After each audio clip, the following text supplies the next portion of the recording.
What's up, guys? Thank you for tuning into the Papi Chulo channel. My name is Chris, and here are 5 things I wish I knew before I started restoring sneakers. In no particular order, number 1, save your money. I would consider this to be a hobbyist venture. In other words, people do this as a hobby, maybe even a side hustle. If you have the benefit of privilege, either through your own means or by some other means, then really any hobbyist turned profession is fine for you. If you don't have that kind of privilege though, then I need you to expect that this is a hard knock life. You really should have some kind of finance to draw from for everyday expenses. That is not your sneaker restoration business. Take it from me, I started with nothing. I relied on this business to keep me fed, clothed, put gas in my car, and I failed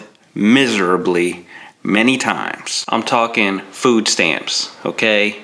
If you know, you know. And living this way, there's one important factor as to why it makes it so tough. And that's the next thing on the list. Time. If time is money, do not underestimate the time it takes to do good work. And do not underestimate the time it takes to learn how to do good work. Even if you've been doing this for a long time as a side hustle, you will run into challenges that will put you in such a financial hold that you will want to tap out. But the truth is, if you want repeat customers and a good reputation, you cannot rush a restoration job. Number 3.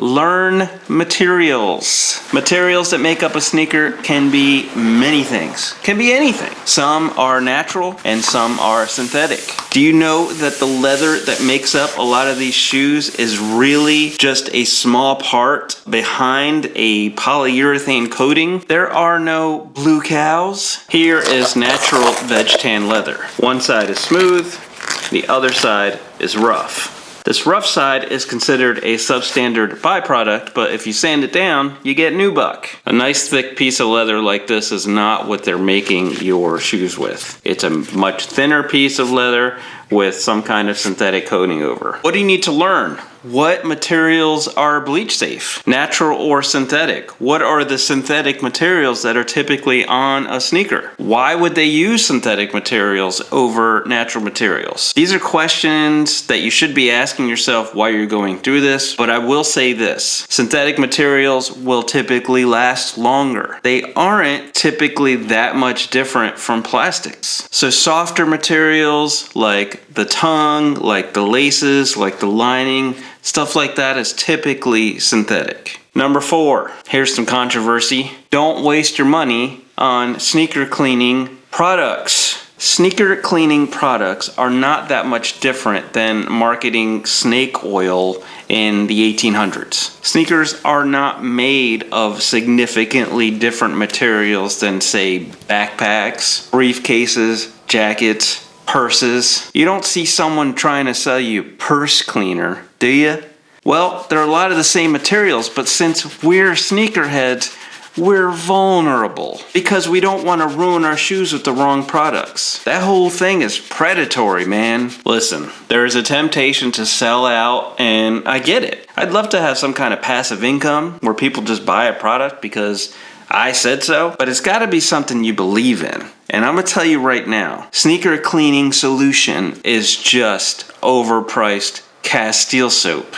So I'm not going to tell people to buy overpriced Castile soap and make the problem worse. Just buy Castile soap and you can thank me later. Number 5, get a $99 hand crank sewing machine. A lot of people call it the China Patcher. Learn that machine. It will put you ahead of so many people that don't know how to sew on backtabs, wings, netting. Once I realized that this machine was basically my entry into leather sewing, which can be really expensive. I mean, I'm making payments on my post-bed sewing machine. And this cheap entry-level machine is what I still use for backtabs and wings and netting, because it's better. And once I realized that, it was amazing because it's so inexpensive. You can earn your money back from it in your first couple jobs. Listen, I know I said earlier that I wouldn't want to make a passive income off of something, but unless it was something I believe in this sewing machine. So if you actually do decide to buy one, please use the link below to purchase it. It would really help me out. And if you want to learn the proper way to sew on back tabs and wings, please check out this video here. I'm not talking about the rejuvenator way. They don't show you the inside of the shoe once they stitch it on, okay? We are not stitching onto the inside of the shoe. That is not a professional way to do it. If you want to know the professional way to do it, check it out. All right, to recap, save money first, understand time, learn materials, buy Castile soap, get yourself a hand crank sewing machine. Let me know if there's anything that you would like to know from someone that restores shoes, and maybe I'll make a video about it in the future. Thanks for watching. Remember, real sneakerheads show love.